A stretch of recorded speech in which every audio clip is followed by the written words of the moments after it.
this crazy Kid A. Are we on this? Are we on? Kid a hauntingly beautiful creature. When we go to Kid A. This really was going the next step. We're just about to. Well, very motivated. What are you doing? It created a momentum to what we're doing. It comes out, and it's a bit confusing. I wasn't even coming in to the studio, personally, I wasn't even coming to the studio with fully formed songs. Well, it captures your mind and brain and your imagination. Nigel Godrich had loads of trouble with, you know, standing there going, you know, I'd be saying, what do you think? He goes, well, how the should I know? I think we've always had very rigid structures in our songs anyway, in the past. And everything was much looser this time around. Yeah, these are catchy tunes, I know, actually, I know, in the guise of being strange. There's a very comforting feel to the music, it almost feels like a lullaby. Really? Yeah, I find it very comforting. What, and even on Kid A? This is Kid A. This is what I think. I find it. That's bits of it are incredibly alarming. It's got a lot of polarities. It's comforting, yet disturbing. It's disquieting. It's there's a sort of chaotic point in the center, but a lot of your work has tapped into the sort of cultural anxiety with relationship to technology. Shit. When we started doing the recording properly, I bought a new notebook and put at the front, hoping for happy accidents. And that's basically what we were trying to do. There you are in the studio, you know, looking like some kind of 3-year-old sat in front of a computer screen, not really knowing what you do. You know, I was just not exactly wild about using what we had before because I knew how tempting it would be just to use that, and that would be the solution to all our problems, you know, to carry on where we left off. Easy to fall back on the formula. Yeah. You just feel a bit of a fraud, really. If you're writing songs and you know this will work, then you already know that it'll not work. Do you know what I mean? You already know that you've been cheated of it. You just have this chaos going on a lot of the time. Whereas in the past you might respond to a lyric or a vocal. Those elements weren't there. So, I don't know, you know, you found as though you're clutching at thin air at points. And some things come out, but you keep them and you go, that's great. And you're just waiting to get a response back. And that's why I've always been into computers. And they're the most fantastic cheat tool. Your beautiful voice, your beautiful voice, your beautiful voice. This is an example. Your beautiful voice is like... Oh, I see. All right, I thought you were just...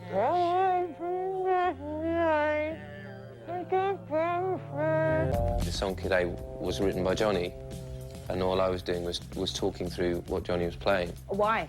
Why did you distort and? It was basically something. I'm not precious about the way my voice sounds at all. I kind of had a problem with my own voice, and hearing people like myself on the radio made me not want to sound like me. And I would do anything, frankly, to not sound like me, but yet still, you know, be able to write and sing. What I like about all the electronic stuff that I hear is that it's the stuff that it throws back at you. It's analog. Yeah. It's exactly the same thing as when you learn to play the guitar. It's like Top Gear. That's another thing Americans really love, Top Gear. When you first learn certain sort of chords, or when you first learn to play an organ.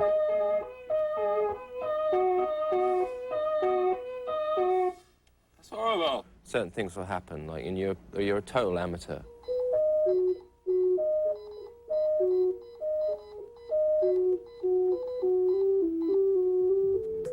You're fired.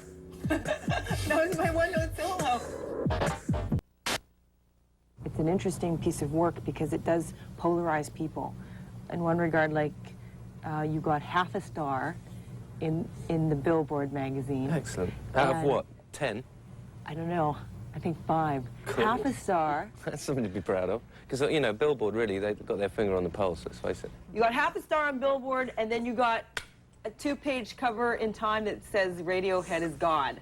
So it's one of those pieces that polarizes people. We've got a principle on this record of not reading anything that anybody writes at all, about it at all, because last time it just phased me out completely. It took me 2 years to manage to turn off the critical monologue going on in the back of my head. You know, critics love Radiohead. Especially the British media, they're like, a lot of it has been like, we've always loved you, you know. What do you mean, we've always supported you, you know? And you sit there going, you lying motherfuckers. No. One thing I have picked up from the others is that, you know, I saw it on the front cover of some magazine, it's like, there's no melodies.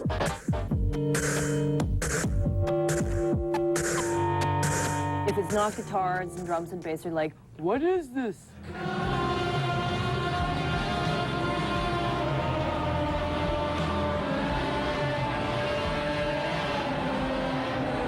It doesn't fit in the box, which is a bit of a shame, really. I was looking at some website today, one of our unofficial sites, and there was some quote from Jella Biafra at the bottom saying, what was it? Don't hate the media, be the media, which I thought that was pretty cool. You know that documentary, Meeting People is Easy? Oh my God, I watched that. Crying my It's good, head. isn't it? I was crying my head off over the whole thing. It's The idea was to put... what a terrible experience. Yeah, it was like, the idea was to put you off doing it. How accurate then is your portrayal of you? Where? I don't portray me. I know, in the media, say. Oh, it's completely arse, bat, tit, face.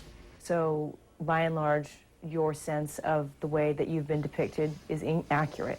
Yeah, but it's like, it's not, I don't care. You know what I mean? I think that people who understand, and people who don't, and I don't feel answerable to it, and I've no wish to fight it because it's really their fault, and it's their problem. I've definitely had enough. Anybody, any sort of creative artist who gets any successful, gets into the public eye, or is doing something that's seen as new, will have their work stolen from under them fairly quickly by someone, some lame motherfucker in a advertising agency who needs an idea quick. Like, what is it, every fourth dollar in America is spent on marketing? It's true. They're making a fortune.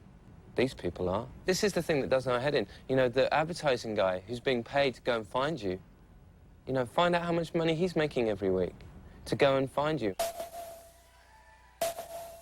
We want the young blood. We're gonna suck the young blood to keep us going, you know? Like, it's kind of cool. You set out to, you're doing lots of stuff, like, on your own terms. We're not just making music, and we talk about other things, and it becomes your life. And it does translate into what you're doing in your music in a funny sort of way. You only realise it in retrospect. How did you find some sort of grounding point or understanding of what you were trying to make? I think one of the big things was getting into our own studio eventually. You know, that's how we'd always envisaged making the album, would be in our own place. It was a way of sort of trying to start again, which is what I wanted to do, you know. I wanted to stick with these people and make music because I know that the sum total of what we do is far better than what I would do on my own or with Johnny. We could actually have all these different elements, you know, for recording, for rehearsing, all the artwork being put together there, any kind of a visual side of it. So once you can actually see all those things coming together in one place and they're all playing off of each other, you know, that creates a real momentum in itself. Even when it sort of feels like you're totally shooting yourself in the foot, you're not really, because you're just following the, you know, you've been put on earth to do a particular thing and you do that. Survival. And yeah, there comes a point where you really have to start apologising for it, really. Stop Just apologising? Yeah, For sure. just get on with it. It's just such a precious thing to create a space where you go and you work and it's creative, but it's pure anarchy as well, and it's really fun. Oh, it's going to sound incredibly touchy-feely, but just 5 of us, well, and with Nigel as well, just sitting down and having endless talks and debates at points about, you know, what had happened for the past 7 years of being signed and 14 years of working together as a band, and just trying to be as honest as possible with each other about, you know, what we wanted out of our working arrangement. In the studio, everybody's sort of, it's got this gallery area, and that's where Stanley is. And Who's Stanley? the guy who does the artwork with us. Well, he does it already.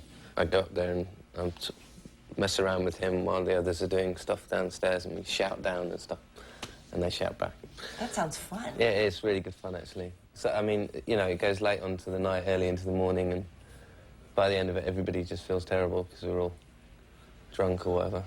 You just can't feel anything. But it was great, you know. Obviously, you can't do it for months on end because you go completely la-la. Anyway, so these words came out of, like, all the notes and all the bits and pieces that weren't... that were left. And we just thought, oh, well, we don't want to lose these, you know. And we just started putting them together and realised that there was this basic stream of consciousness thing running right through, and it was kind of like, wow, that's a bit scary. It just starts at one place and it gets to the... I mean, and to me, it makes perfect sense. I slip away. I slipped on a little white lie. We've got heads on sticks. You've got ventriloquists standing in the shadows at the end of my bed. The rats and the children follow me out of town. Come on, kids. The bodies floating downstream. The truckloads of machetes. The cameras are turning off. You can watch birds picking over the bodies. The cameras and the flies. Too much to drink. And on and on and on.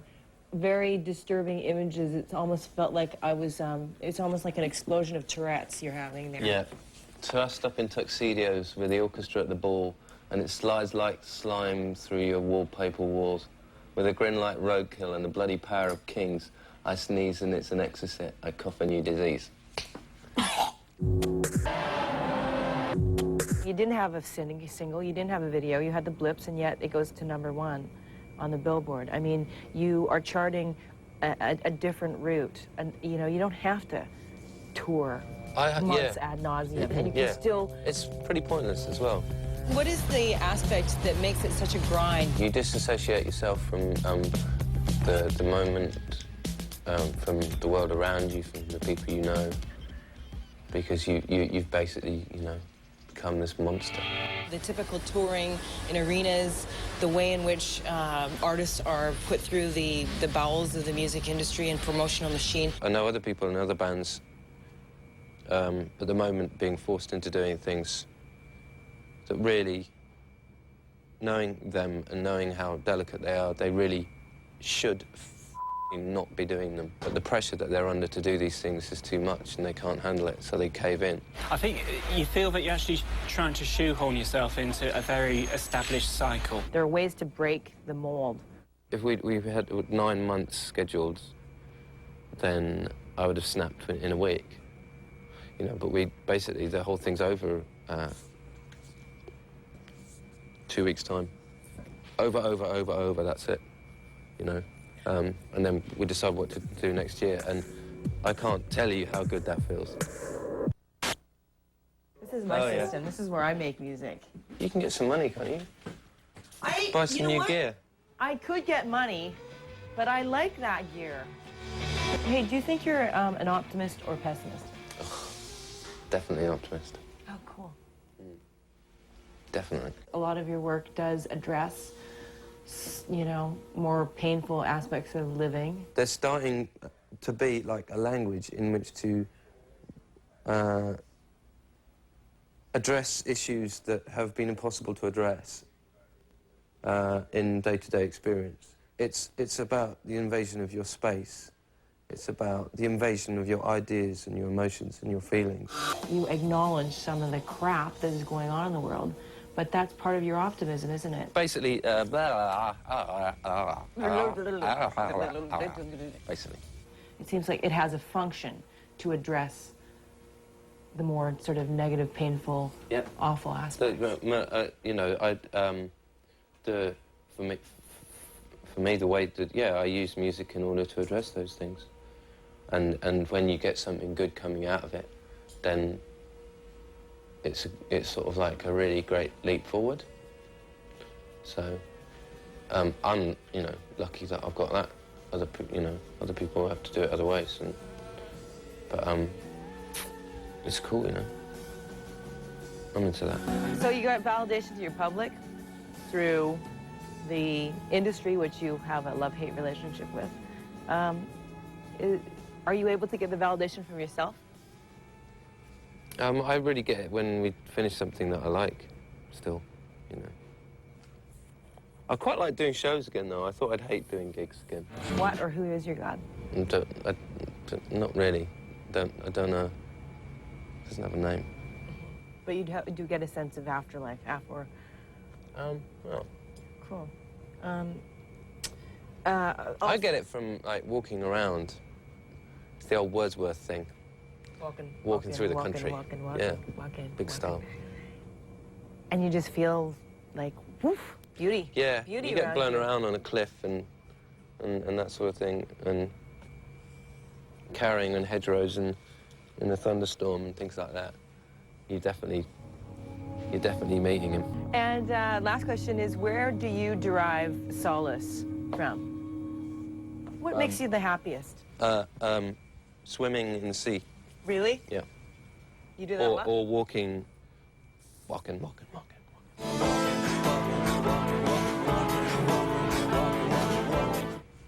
Good. Fairly normal, isn't it? Yeah, sure.